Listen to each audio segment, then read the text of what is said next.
A mother of 11, desperate for shelter, We literally had nowhere to go. ends up living in a house of hazards.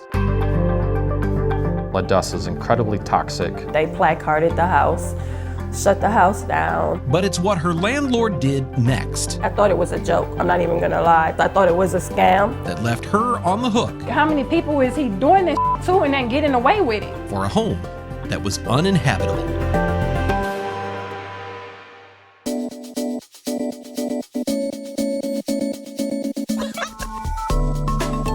From the FOX6 studios, this is Open Record. I'm your host, Bryan Polcyn, and I'm joined by Open Record's executive producer, Sarah Smith. Hi, Sarah. Hi. And by Contact 6's Jenna Sachs. Hey, Jenna. Hi.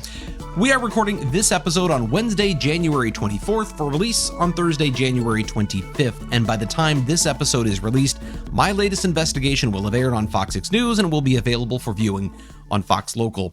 On its surface, this sounds like an old-fashioned landlord-tenant dispute.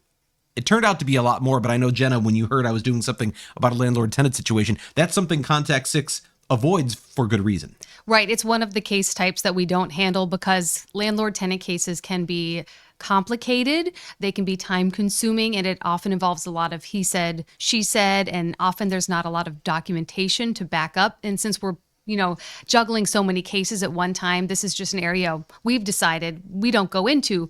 And so when you told me you were doing this story, I think I said, okay, but it might be a bit time consuming, something along those lines. And it was. We've been working on this now for literally 4 months, but there was something about this story that was different from the typical landlord-tenant case, something that caught my attention and led to this 4-month investigation. We're going to talk about that when we come back. This is something I started working on as far back as September. Here we are in January. So what prompted you to even start the digging into the story? So it started with, as many of our stories do, an email to the FOX6 investigators, and it came from a woman named Michaela Bell. And Michaela had, a lot of times landlord-tenant cases come from someone who's still in a property and they're concerned about the condition of that property, and their landlord maybe isn't doing the things they think that need to be done. This was a property she'd already moved out of. But her concern was something that really caught my attention. She said her landlord had committed insurance fraud. And I thought, well, wait a minute, that's more specific. What do you mean by insurance fraud? And she said she had a lot of documentation. So that set off some alarm bells for me. This sounds like it's something a little bit different than the typical case.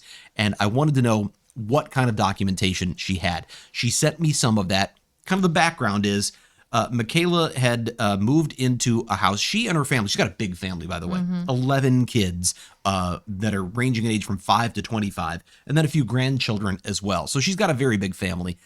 She was living in a previous home, and I know you hear about this from time to time, Jenna. The previous homeowner sold that house. Right. And she had she said she had 2 days to find a new place to live. Never mind what the law says about that. I don't think they can just give you 2 days to find a new place. But she felt she had 2 days or she was going to be homeless.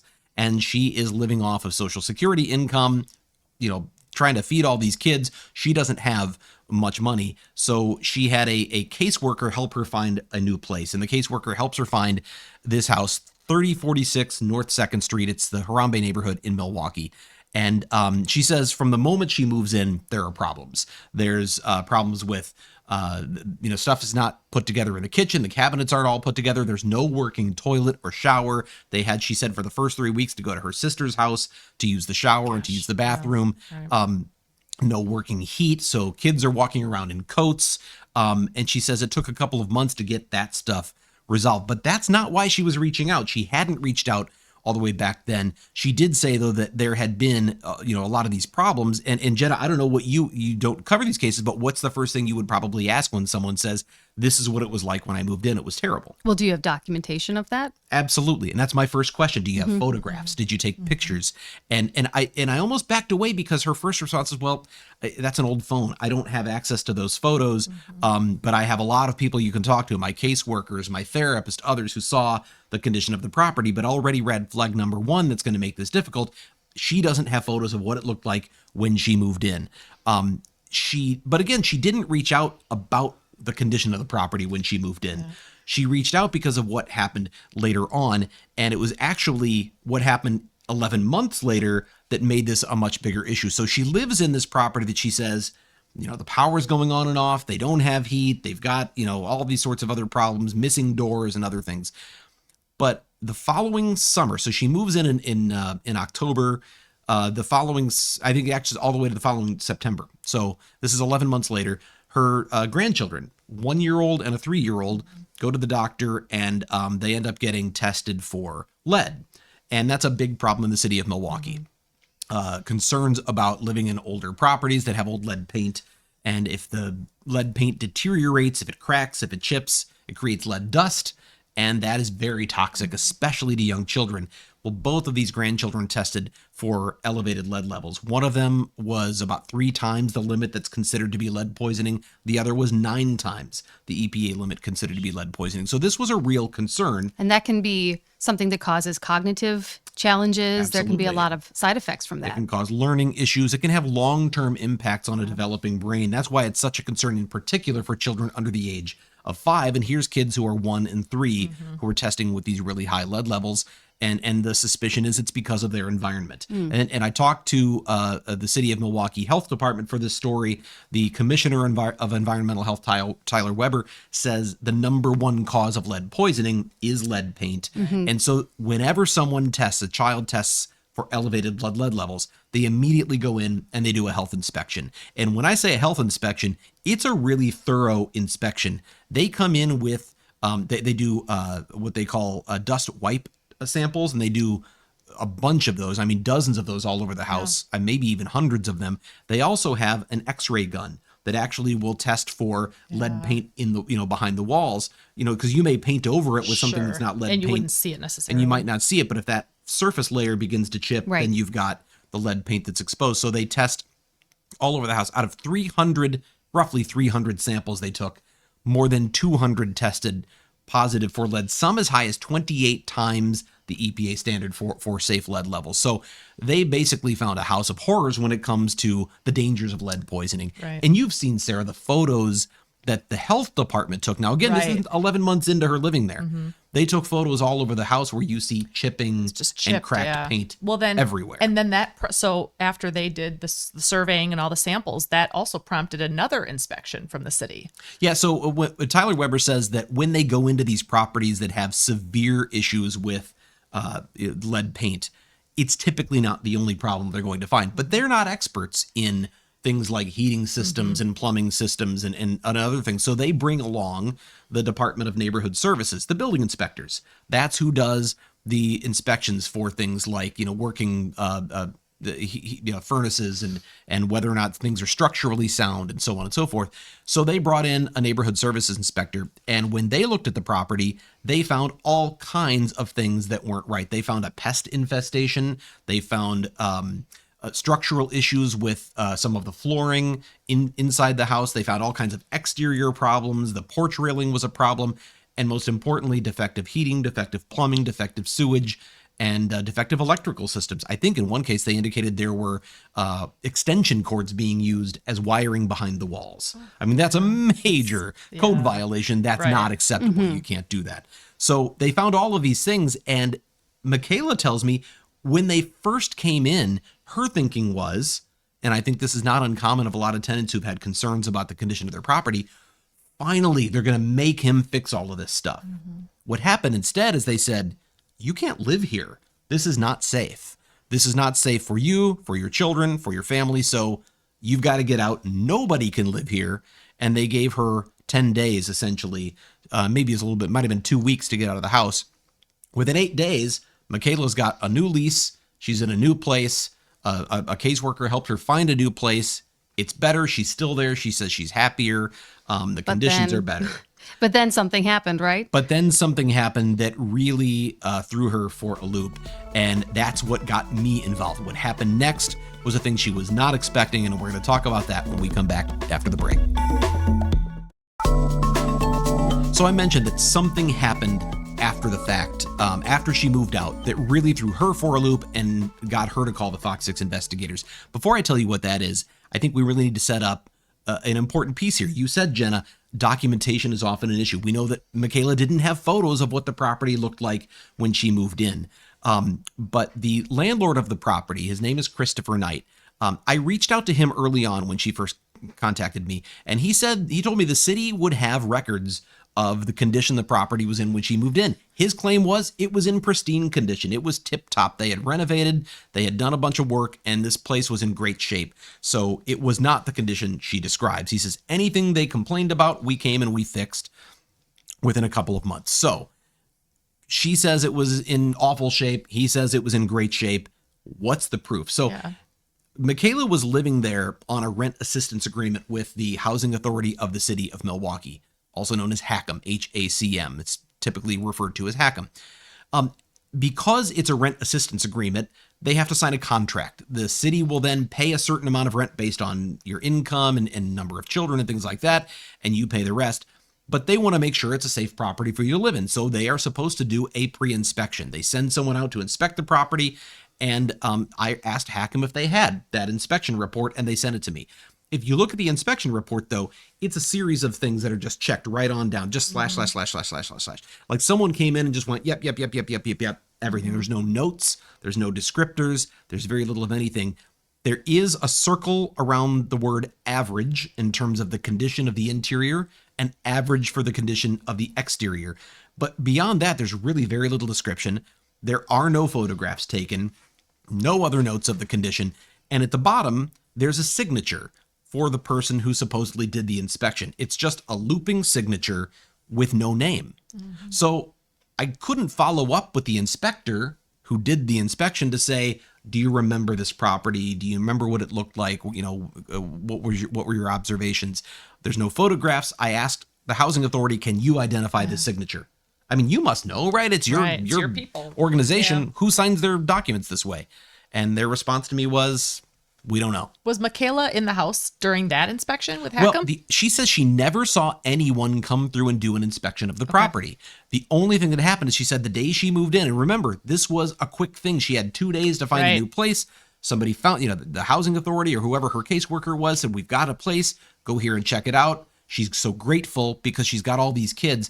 This is an aside, by the way. She says she couldn't go to a homeless shelter because she had boys who were over the age of, I think it was 10 or 12. Okay. They wouldn't accept the boys. And she said, I'm not going to a shelter and leaving my boys on the street. Sure. I have to find a place for them or we are all on the street. So she was grateful to just have a place to move in. But she says when they got there, the person who came in with her to check it out, she says she looked at it, flipped the lights on and off, said it's okay, and left and gave her the keys. Whether that's true or not, I don't know. That's why I wanted to talk to the inspector. Right. And the housing authority says they have no idea who did the inspection. So then you couldn't get in touch with the inspector because we just didn't know who it was.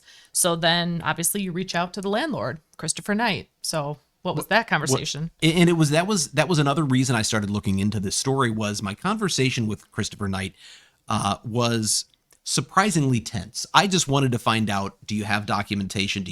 You said it was in great condition. Do you have the photographs? And he told me he was annoyed by having to deal with this. He actually used a different term, but he added that he was annoyed. And I said, look, I'm not doing a story right now. You can make this story go away if you can just show me the photographs that you say you have. And he said that if I just check the city inspection report, that would tell me everything I need to know. As you know, it left more questions than it answered for me. I asked him for photographs. He provided me with just a handful, which we'll get to in a moment. But in the end, he was very clear. He said this place was in great shape when she moved in. It wasn't when she was forced out. He says Michaela Bell is to blame. And that's the main point here is he's alleging that she damaged the property? He's alleging that she damaged the property, and this is where that surprise comes in. So Michaela moves out, finds a new place. She's leaving the old place behind her with, the nightmare that poisoned her grandchildren. She's leaving it behind her, or at least there's strong evidence to believe it was the house, it was the lead paint, the lead dust that caused the elevated lead levels. So she believes that was this house of horrors. She's moved to a new spot. In January, this is now 4 months after she moved out of the property, a letter arrives in the mail. And this is the first thing she showed me in her documentation. It's a letter from a collection agency. That collection agency is working on behalf of American Family Insurance.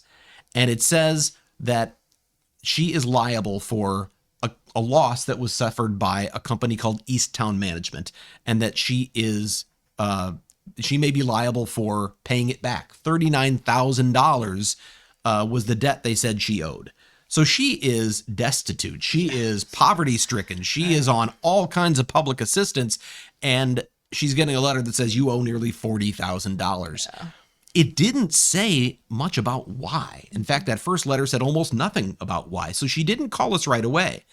She got another letter and then another letter. And each time they revealed a little bit more. And finally, Michaela said, can you send me some kind of documentation to the collection agency? Can you send me some kind of documentation as to why I'm responsible for this loss? This place was She even said that in your interview with her. She goes, I thought it was a scam at first. She did, yeah. I kind of laughed. Like, I thought there's no way. The first letter saying you owe $40,000, but not why. She thinks that's a joke or a scam. Then she keeps getting these letters. This is serious. They're coming after me. But what for? So send me documentation. And and I will say for a moment, I think Christopher Knight underestimated Michaela Bell here, because he said some things in our conversation that suggested to me he didn't think very highly of people who have their rent paid for them. He did not think much of them as being quality people. He did not think much of them as being people who take care of their properties. He was very clear about that, actually. And so I don't know that he expected her to do the documenting that she did, but she kept all of these records, these letters she was getting, and she asked for documentation from the collection agency. What they sent her was a series of handwritten, I guess you would call them repair estimates. They just have a person's name and the name of a drywall company at the top, and then they list a few other things with some very round figures: $4,300 for this, $9,300 for that. It was everything from painting to drywall to a new sink, a new water heater, a new furnace, replacing electrical wiring. It indicated there had been a stolen electrical panel, stolen ground wire. All of this stuff is handwritten. And then there's a sheet listing all of the expenses that's typed up by Christopher Knight and his company, Easttown Management. And it indicates that the cause of all of this was vandalism. It's the first time she sees that she's being accused of causing all of the things that were wrong with this house, the things that forced the city to make her vacate the property. She's now being blamed. He collects he ended up collecting about $34,000 after his deductible. She's being asked to pay back $39,000, which is what the insurance company, they add in that deductible and say you're responsible for all of it. And she's wondering how this fell on her. So she's being accused of causing the damage that she says was there when she moved in. That's at least the implication of these collection letters, is that you may be responsible. And the third or fourth letter she gets says, we're not taking you to court, but we can settle this whole thing if we just agree for you to pay $25,000. So did Knight report vandalism to the police? Well, that was one of my questions. Here's an insurance claim that says this tenant vandalized the property to the tune of $46,000. That was actually the total amount of his claim, was $46,000. Now, mind you, this is a house he paid less for when he bought it. He says he bought this distressed property and fixed it up and put an unknown amount of money into renovating it. But he's claiming essentially nearly the full value of the home has been destroyed through vandalism. And he got a check. I mean, American Family Insurance paid him for this. So they pay him, and now they're going after the tenant. So the implication is they believe she's responsible for actually causing this damage. That was one of my first questions to him is, did you report this to the police? And he said, yes, I did. And so again, part of why this story took so long is I filed a request, an open records request with Milwaukee Police to say, I'd like to see all reports of vandalism at 3046 North 2nd Street. And it took a while for them to get back to me. But when they finally did, the report I got lists, a lot of demographic information and other things. And there's a one-page report that was taken by an officer at District 3. And it essentially indicates that Christopher Knight came in January of 2023. Now, remember, I don't know if I said earlier, but this happened in September of 2022, where the city came in, shut the place down, forced her out. Yep. She had to go somewhere else. They placarded the building. It's 4 months later that he's finally filing a police report. So my question to him was, if you saw $46,000 in vandalism to your property, why wouldn't you call the police right away? Immediately. Why would you wait 4 months? Well, there's something else I noticed when I looked closer at the paperwork. The insurance claim was filed in November of 2022. So even the claim itself wasn't filed until 2 months after all of this happened. And then the police reports filed 2 months after that. When I talked to Christopher Knight about it, he said, the reason why we didn't file the claim until November is I hadn't been to the property until November, which again sets off more questions. Why didn't you visit the property for 2 months? And if so, how do you know she did the damage that you allege took place? His claim is that she was the last one there. The property was boarded up. There was no sign of a break-in, so it had to have been her. When he went to police, he said something a little bit different, and this wasn't actually in the broadcast version of our story. He said, I don't know who did this, but I suspect it's the former tenant. And I reached out to Milwaukee police and did you ever investigate? Did you ask her any questions? Did you go and find Michaela Bell and ask anything to determine whether or not she or someone she knows or one of her kids had done this kind of damage? And they had not reached out to anyone. They had not interviewed anyone. They say it is still an open case now a year later, but it's not clear if they've done any kind of investigation. From the police record I reviewed, it looks like this was, and the officer indicates this much, this was essentially a report for the record. Putting something on file, I say there was vandalism here, and it says his insurance agent asked for an official report, so he came to file an official report. He said one other thing in that police report, though, that I think really raises questions about what happened here. By the time he went to police in January, he said, there's no damage left to see, it's all been fixed. And so the police asked, do you have photos? And he said he did, and he would send them later.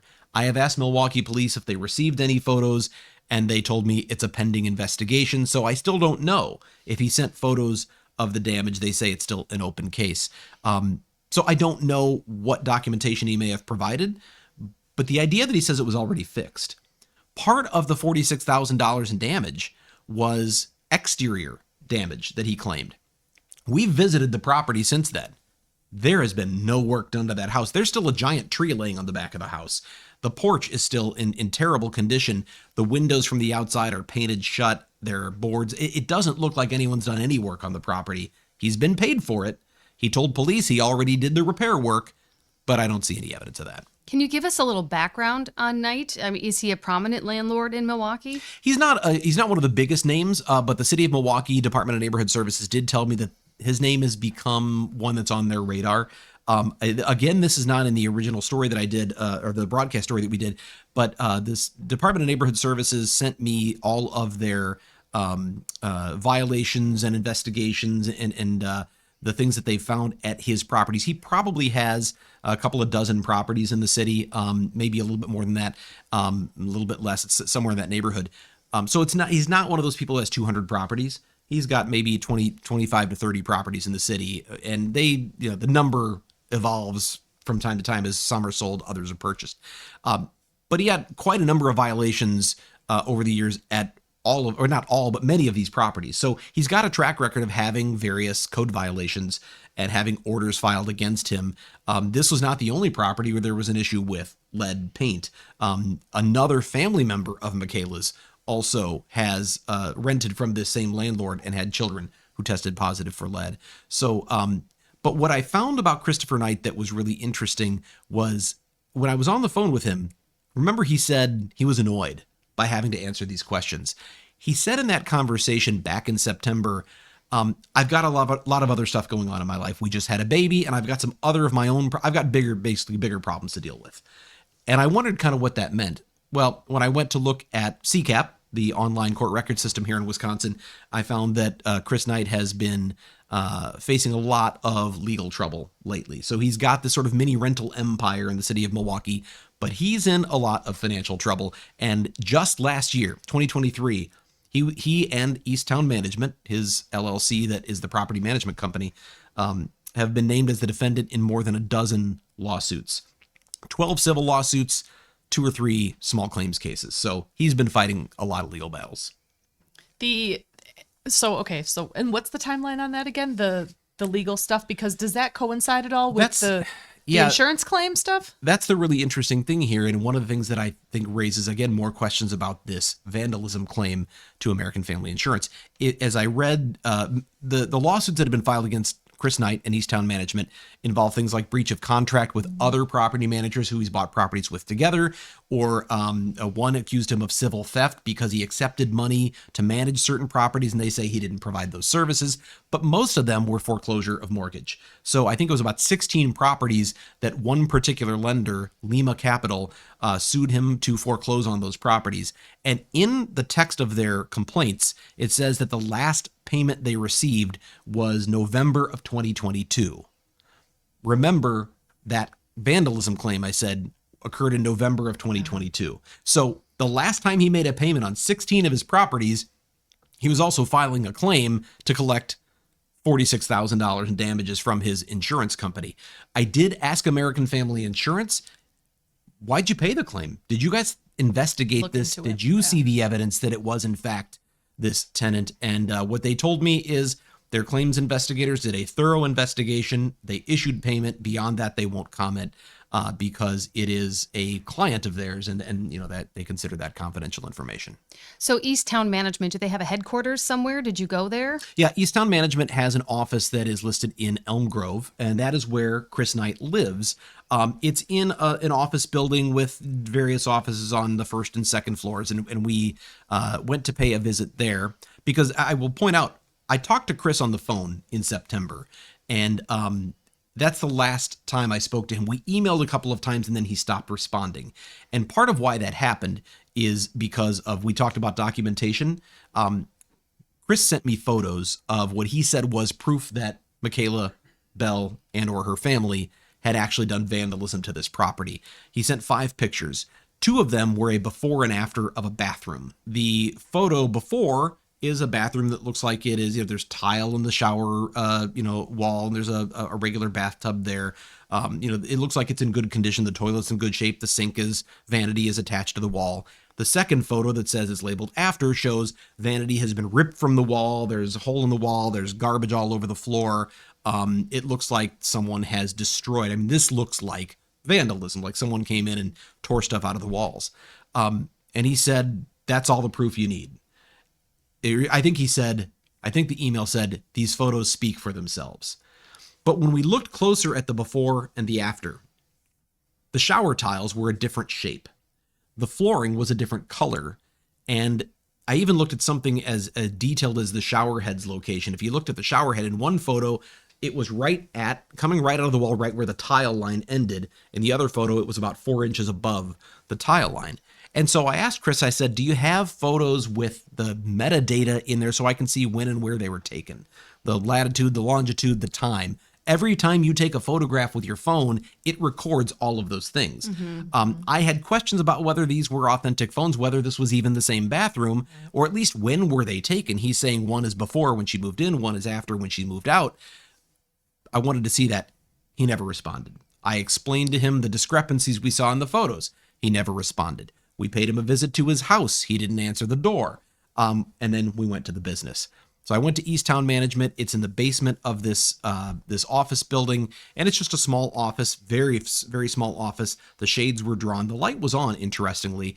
I asked the person across the hall, and he said he rarely sees the guy in the office there. But I knocked on the door. No one answered at Easttown Management. I did see something interesting we didn't have in our story. And it turns out that I can't say whether it is anything to be concerned about or not. But as I looked across the hall, literally right across the hall from Easttown Management is an American Family Insurance agent office. And it made me, they're physically that closely related. And I already had questions about why would the insurance company pay this claim when there are so many questions. They say they thoroughly investigated. I did ask American Family about the proximity of the 2 offices, and they actually told me that particular agent did not handle this claim. Okay. So while it looks suspicious, they say there's nothing to see there. But he didn't answer at that office either. And ultimately, he sent me an email and said, don't come to my office or my home anymore. I'm not going to comment.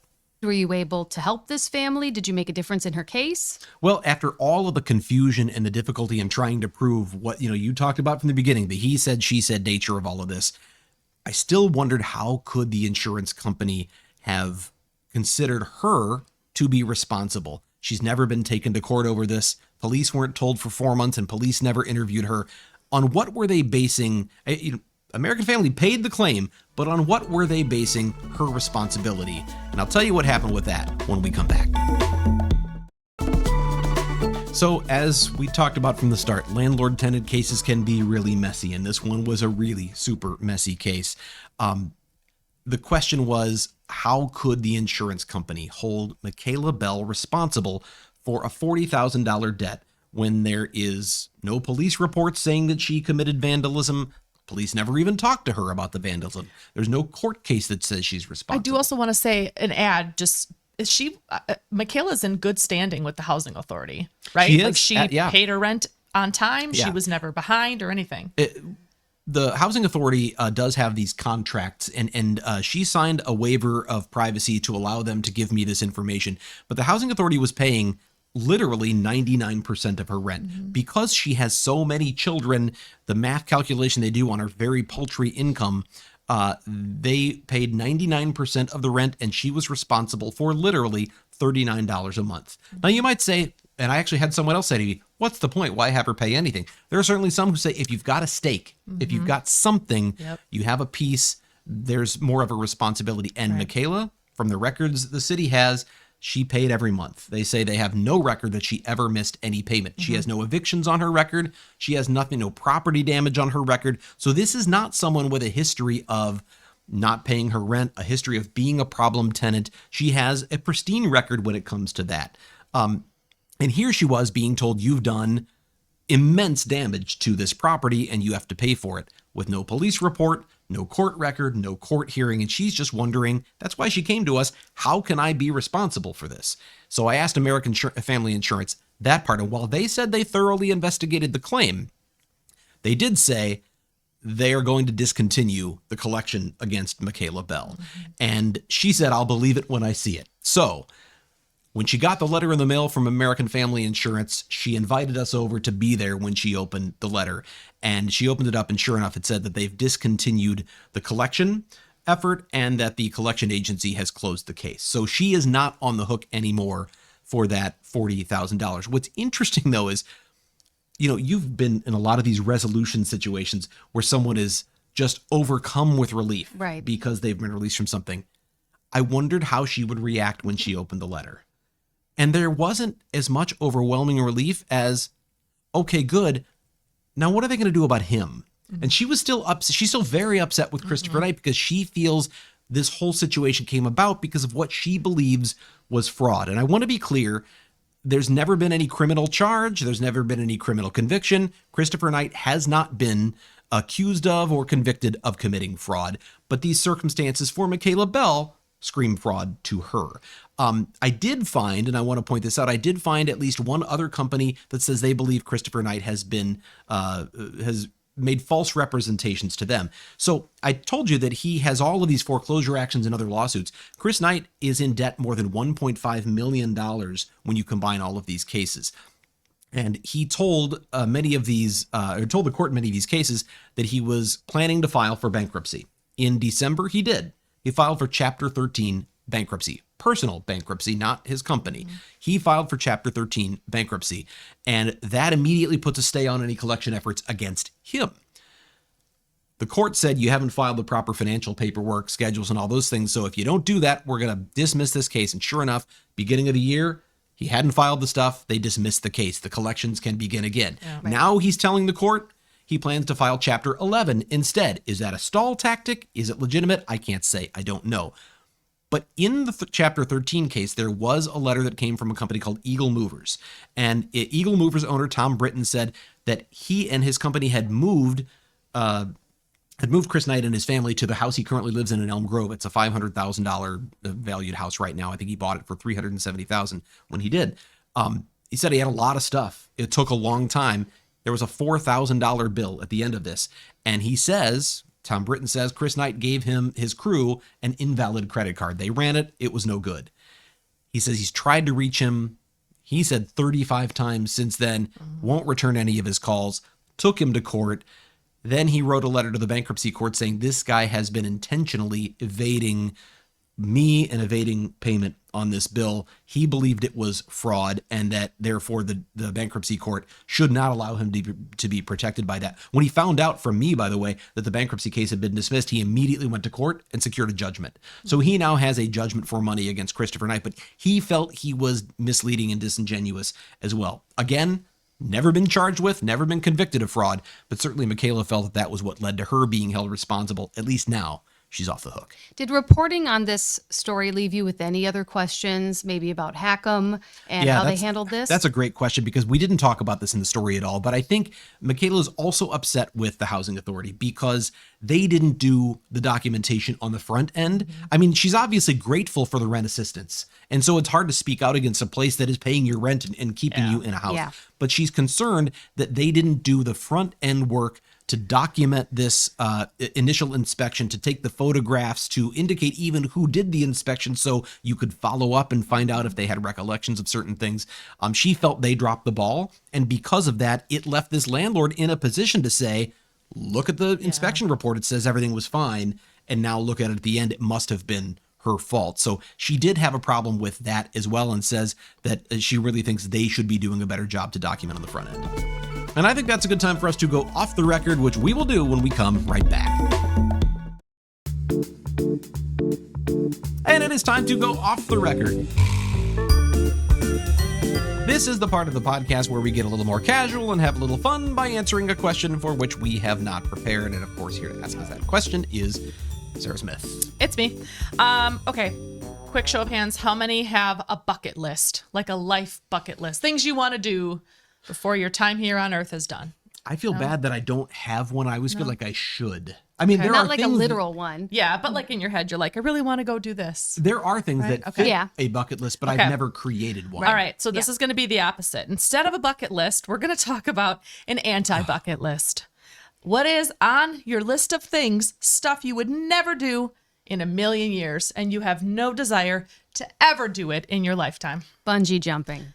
That I'll just I- say I- that I- right away. I was going to say, I'll bet heights are involved in most people's. Yeah. Yeah. No, I don't need to jump off of any A perfectly cliff. good something. No, I don't like heights. It's not so much heights. I don't like ledges. Yes. So like even in like buildings with balconies, I don't like leaning over the balcony. Do you ever see those videos of the real daredevils who'd be like on a skateboard on the edge of the top of a building, and you're like like, their what are mountain you bikes. I'm like, thinking? you're gonna die. Right. Yeah. Or they jump off and they're gliding with their Yeah. suits or whatever. Right. No. No, thank you. No, nothing that involved. I could do like a zip line or something. I don't know why that's Okay, different, see? but there's something about the falling. I have no desire And all to I do picture anything is like involved. snap up, up. Right. And I would never do it at like a fair. Have you ever seen those at a fair? You're like, that was on the interstate an hour Well, ago. so this is, my wife's going to kill me because, she's like, you got to quit talking about me all the time. But we went to Mexico and, they have the adventures. You want to go on an excursion. Maybe we'll excursion. go four-wheeling and whatever. So and she is not big on heights, but she was like, I want to be adventurous. I want to try things. So we went to do a zip lining tour.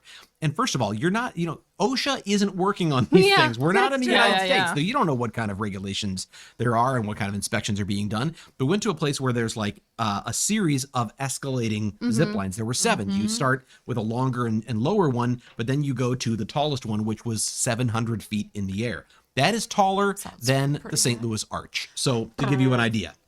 And the thing is, what's below you? Well, as we're going over the top one, you look down and there's like a concrete ravine in the middle of what was like a river or something. So you look down and there's just, it's like you see the ground from 700. Now, I am a thrill seeker. And so I would bungee jump. I haven't, but I would do it. And the instructors said something like, if you want to hang upside down, because they had someone go with you. If you want to hang upside down, you're connected here. You can just let go. And I was like, yeah, let's do it. And she watched me and thought, you're nuts. Yeah. What are you doing? Well, she did not have as much fun at that. So I don't know if she wants to do that. She didn't do it? She did. No, Oh, she she did. did. But she hated did, every minute. But she said she will never do it again. Yeah, that's fair. So No, that seems like a nightmare to me. I wouldn't want to do it. Although I will say, when I got to Fox 6, I scaled the side of Lambeau Field when I started here. I did that. What was the? Rappel. I Yeah, rappelled. rappelled. Yeah, I did that. And that was a lot for me. But I remember looking down and seeing pure Just concrete, nothing but hard nothing but surfaces. concrete below. Yeah. So that's out of character for me that I did that even back then. But something must have happened in the last 13 years, and it's no longer of any interest I don't to know. me. Yeah, my equilibrium isn't the same, I swear. Right. So, and every time we do something like that, my husband's like, "Oh, it's fine. It's just an exposure. Like you can do this." And I get up on a step stool and I'm like, "Ugh." So what's your I won't Anything do? with coconut. Like I don't need to go to a coconut tasting experiment or I don't know. They have coconut tasting I experiments. don't know, but if they did, it's not on my bucket list. Coconut's the worst. It is the worst candy. Any is. candy that has coconut. But, Wrong. but I mean, it's the highest on your list of things you won't do is eat coconut? It's pretty high. What if you're stranded on a desert island and that's your food source? There's coconuts. That's it. It's nice knowing you all. Like, are you okay with like the flavor? Like no, the no, drink? for the flavor No? either. Okay. Mm. All right. Yeah. So I don't know. Pina coladas not your, Absolutely not. No. Okay. I don't know. I mean, it's a lot of like. That's okay. I drank all of them on my last vacation. You So were there's just none there. left. You don't drank There's them none out of left. it. Thank you. You're doing us all a service. So you and your husband met from a song that went, if you like- hate pina yes. colada. Like, Okay, yeah, that's right. me. Yeah, I would, but I would agree. Jumping out of things that are perfectly fine, like a good plane. Why would I jump out of it? I also I'm a big roller coaster fan, but I there's love something roller coasters. different to me in my head about roller coasters. The thrill of that, I love it, and I will scream and I will laugh, and it will be great. You're But belted man, in. Yeah. it's the whole like bye bye. For me, it's anything that's like claustrophobic. So like, Okay. Yes. I see these videos of people doing these cave exploration. Oh, Just no. going into a cave Oh, now I is can fun. do that. Yeah. But Those it's are when fun. you have to like The crawl through crawl the really through tight something space. to get to like the better part. Nope. No. I will Yeah. not You do know, that. this is a very, very, very junior version of that, but there's a place in St. Louis called City Museum. If you've ever been there, it's a fantastic, Oh, it's really good. fun place. Yes. But they do have some spaces you can crawl into that are really super tight, and if you're claustrophobic, it's not great. I'm not claustrophobic by nature, but even that was a lot for me. Plus, it also kills your knees. Well, speaking of like destinations, have you ever seen those videos of, is it Sears Tower or something Oh, where people where- are falling on the glass and they Yeah. can lay kind of Yeah. I like that lay you call down it the and Sears Tower because I still will always Oh, call I'm it the sorry. Sears Tower. Yeah, I I won't mean, call yeah. it the Willis Me the too. I Tower. knew Willis what you Tower, meant. where they like drop you down and you can look down on the city. Like tilts, yeah. oh, I'm yeah. getting heart palpitations Or thinking like, don't about they do it. something like that? Grand Canyon, they have like a glass floor thing. I just. You know might be what's funny right. about that is I'm part of what helps me get through those is the idea. I tell myself they wouldn't let the public do this if this hadn't been checked and inspected and tested. I'm an investigative reporter. I know how many times these things aren't up to snuff. I should know That's better. what I'm saying. but I- And then I would be the one person who's like, too much weight. I'm sorry. You're the 58th person to come. No, all gone. Right down. So mine is like height stuff and the thrill seeking things I feel like I could work myself up to any kind of thrill seeking adventure.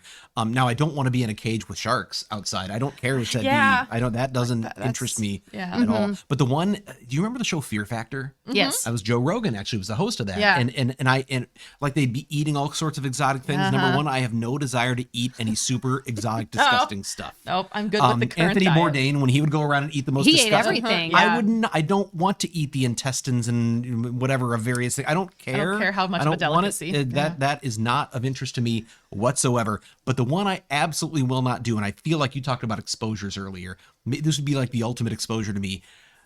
I do not ever want to be covered in spiders. Ever, ever, ever, ever. For a movie, for $1 million, no. Not I even $1 don't- million. No, not $1 Why? million. That should be a Nope. question. What is? the Would one- you, for $1 million? I think I could do it. I would hate every second of it, but I would be loving it after the fact. Nope, I would be fine. Just continue to go about my merry way without the psychological I don't trauma know and about scars and the eating, PTSD. like eating the bugs and stuff. That's not so much of an issue. It's the bugs when they're alive that I can't do it. Just they're Like way eating too live bugs? small, Yeah. and they're too many legs, and they're too fast. I just picture them like, oh, it's the one pregnant bug. That's the one you ate, and Oh, then I have like gosh. bugs in. I don't even know if that's how it works. What is but- the most like exotic thing you've eaten? Coconut? I mean, No, I don't. I think the thing that comes top of my head, it does sort of like sushi, but it's called uni, which is sea urchin. okay, yeah. Is that And- like an eel, basically, or Sea urchin is like, it's like if you look it up, it's like a really pokey looking. It's like a spiky ball kind of thing, Ew. right? sure? But inside is But inside is orange. the meat? It's orange. Okay, Yeah, yeah. it's good. I feel like fried Like- seahorse or something would be really good. Like just a little crunching on some little seahorse. Oh, not the seahorse. cute. I mean, they're Have you too guys cute. eaten escargot, No, I've not. which is snails? No, I have I not. don't had think snails. so. That's another thing. Have you had that? Is it Yeah. good? It's okay. slimy. It's kind of it's fine. It's kind of chewy and garlicky, and I don't really seek it out. Well, anyway, that's enough of those things. We are going to wrap things up here when we come back after our last break. Well, if you have a topic you would like us to discuss on Open Record or an issue you think we should investigate for Fox 6 News, please send us an email to fox6investigators@fox.com. Well, you guys, thanks for another week here, and now I have thoughts. Now I'm going to go home and think about being covered in spiders. Cool. You're welcome. You get to think about jumping off a building.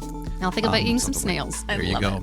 As always, thank you to the people who make this podcast possible, including our executive producer, Sarah Smith, our editor, Dave Machuda, and our chief photographer manning the video switcher, Kale Zimney. With that, I'm Bryan Polcyn. We'll be back next week.